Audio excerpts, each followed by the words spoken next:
আপ্তবাক্যে বিশ্বাস করি না। এই আপ্তবাক্য দিয়ে ছাত্রদেরকে সমাজ বিমুখ করে রাখার আমি বিরোধী। আমি চাই তারা সরাসরি সামাজিক এবং রাজনৈতিক কাজে অংশ নিক। এটা আমার কথা নয়, এটা বলেছিলেন আপামর বাঙালির হৃদয়, যার অধিষ্ঠান এবং এই পোস্ট অফিসের মোড়ে যার মূর্তি, এই সুভাষচন্দ্র বসু, এটা ছিল তার কথা। ছাত্র রাজনীতির পক্ষে দাঁড়িয়ে তার কথা। সরাসরি ছাত্রদেরকে তিনি আহ্বান করেছিলেন যে হ্যাঁ, সমাজে যা যা বৈষম্য আছে তার বিরুদ্ধে কিন্তু লড়াইটা করতে হবে, এটা ছাত্রদের দায়িত্ব। সুভাষ বোস বলেছিলেন তার তরুণের স্বপ্ন বইতে। আর মুক্ত চিন্তা, এটাও যদি আমরা একটু পেছনে ফিরে যাই, এই মুক্ত চিন্তার জায়গা ইতিহাসে আমরা কোথায় দেখি? মুক্ত চিন্তার জায়গা আমরা প্রাচীন গ্রিস কিংবা রোমে, সেখানে আমরা এথেন্সে দেখি যে মুক্ত চিন্তার চর্চা সেখানে হয়। আর সেই মুক্ত চিন্তার জায়গায় বিতর্ক প্রশ্ন থাকে বলেই আমরা সক্রেটিস কিংবা ডেমোক্রিটাস কিংবা হিপোক্রেটাসদের মতো আজকে সারা জাগানো দার্শনিক গণিতবিদদের গোটা পৃথিবী পেয়েছে। তাদের অবদানে সমৃদ্ধ হয়েছে গোটা পৃথিবী। ঠিক সেই রকম ভাবে সেন্টার অফ এক্সেলেন্স হিসেবে, উৎকর্ষতার কেন্দ্র হিসেবে পশ্চিমবঙ্গে যে কটা শিক্ষা কেন্দ্র আছে তার মধ্যে অবশ্যই যাদবপুর একটা। এটা মানতে কোনো অসুবিধে নেই, এটা আমাদের মানতে অসুবিধে নেই। একটু শুদ্ধ করে নিয়ে বললাম তাদের অসুবিধে, যারা ওই সেন্টার অফ এক্সেলেন্সে কখনো পৌঁছতে পারবেন না, যারা ওই এক্সেলেন্সের ধারে কাছে পৌঁছতে পারেননি অতীতে, আগামী দিনেও পারবেন না, তারা বারবার ধাক্কা খাবেন। কোথায়? কারণ সেখানে মেধার চর্চা হয়, আমরা জানি। সেখানে উৎকর্ষতার চর্চা হয়, এটা আমরা দেখেছি। সেখানে বিতর্ক হয়, মতাদর্শগত বিতর্ক হয়, নতুন কথা আসে, নতুন স্ফুলিঙ্গ আসে, সমাজকে ভাবায়। যেরকম অতীতে ভাবিয়েছিল, যেমন আমাদের নবদ্বীপ, যা নাকি এক সময় প্রাচ্যের অন্তর বলা হতো, তা কি শুধু এই জন্য যে সেখানে সংস্কৃতের দল ছিল না, সেটা এই জন্যে মতাদর্শগত জায়গা থেকে যদি বলতেই হয়,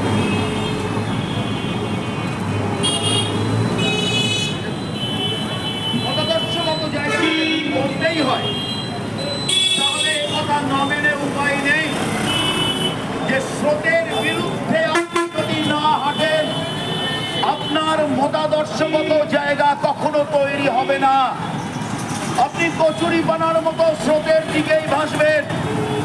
স্রোতের বিরুদ্ধে হাঁটতে শেখায় যাদবপুর, স্রোতের বিরুদ্ধে হাঁটতে শিখিয়েছিল প্রেসিডেন্সি, স্রোতের বিরুদ্ধে হাঁটতে শিখিয়েছিল জওহরলাল নেহরু ইউনিভার্সিটি, স্রোতের বিরুদ্ধে যেমন অতীতে হাঁটতে শিখিয়েছিল এথেন্স, স্রোতের বিরুদ্ধে যেমন হাঁটতে শিখিয়েছিল নবদ্বীপ একদা। আর এইখানেই যতবার তাকে মাথায় রাখবেন, গতকালের ঘটনায় যে শব্দ আমরা শুনতে পেয়েছি মাননীয় বিধায়ক অরূপ বিশ্বাসের মুখে, সেটা কি? যাদবপুর আমরা মনে করলে একদিনে দখল করে নেব, পারবেন না। আপনি তো বাইরের লোক, তৃণমূলের গুন্ডারা যাদবপুর ইউনিভার্সিটি কেন কোনো ইউনিভার্সিটি দখল করতে পারবে না, কারণ তার জন্য আগে ইউনিভার্সিটির ছাত্র হতে হবে। আপনি যাদবপুর এলাকাটা ভোটে দখল করতে পারেন, যাদবপুর বিশ্ববিদ্যালয়টা আপনি দখল করতে পারবেন না, কারণ আপনার তৃণমূল কিংবা আপনার সবচেয়ে বড় আপনাদের দোষর বিজেপিকে আগে সেখানে ঢোকার হবে, বাস্তব বলছি যোগ্যতা অর্জন করতে হবে। যে যোগ্যতা নেই, দক্ষিণপন্থী দলের কখনো কোনো সে যোগ্যতা থাকে না, কারণ তারা স্রোতে ভেসে চড়া কচুরিপানা, স্রোতের মুখে সোজা গাছ হয়ে দাঁড়িয়ে থাকার ক্ষমতা তাদের নেই। কি করতে পারে? কচুরিপানা একটি নদীকে নষ্ট করতে পারে। আপনারা দেখেছেন জলঙ্গি নদী কচুরিপানার জন্য শেষ হয়েছে। ঠিক সেরকম এই কচুরিপানা কিন্তু শিক্ষার অঙ্গনকে শেষ করবে। আর যাতে এই কচুরিপানা ঢুকতে না পারে, বারে বারে প্রশ্ন উঠবে। কারা তুলবে? ছাত্ররা তুলবে। কোন ছাত্ররা?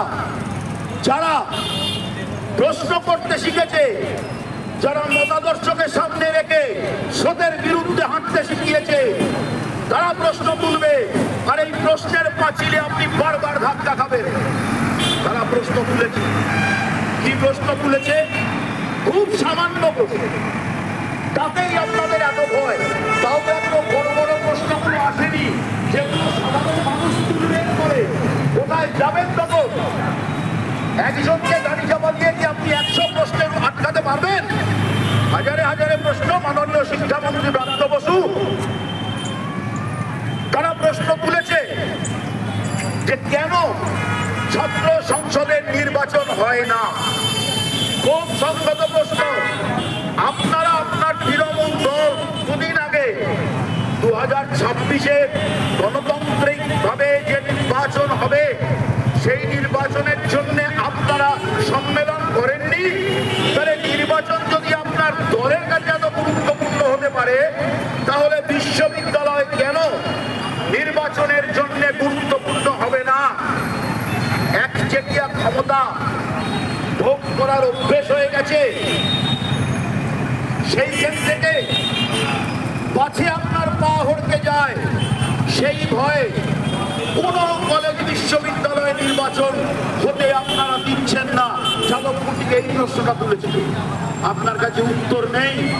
আর উত্তর নেই বলেই আপনি কি করছেন? আপনি গতকাল যেটা করেছেন,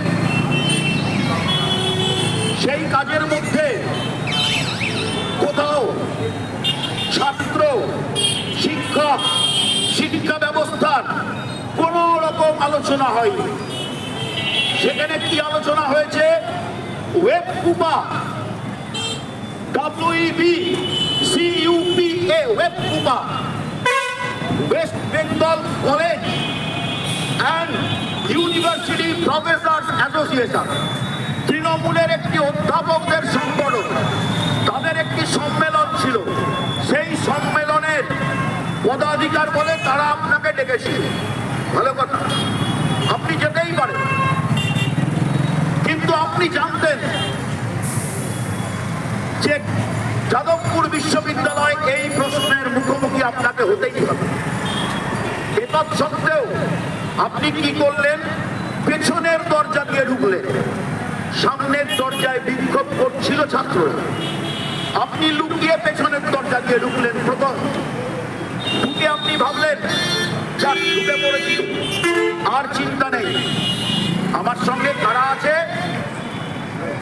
না, প্রশাসনের লোকজন খুব দেখিনি, তবে আপনার সঙ্গে কিন্তু যারা ছিল, তারা ওই যে তারা অপ্রশাসনিক বডিগার্ড, তারা মাসেলম্যান। এরকম তৃণমূলের প্রচুর মাসেলম্যান কিন্তু সঙ্গে নিয়ে আপনি ঢুকেছিলেন। যাদবপুরের ছেলেমেয়েরা এই প্রশ্ন তুলেছিল।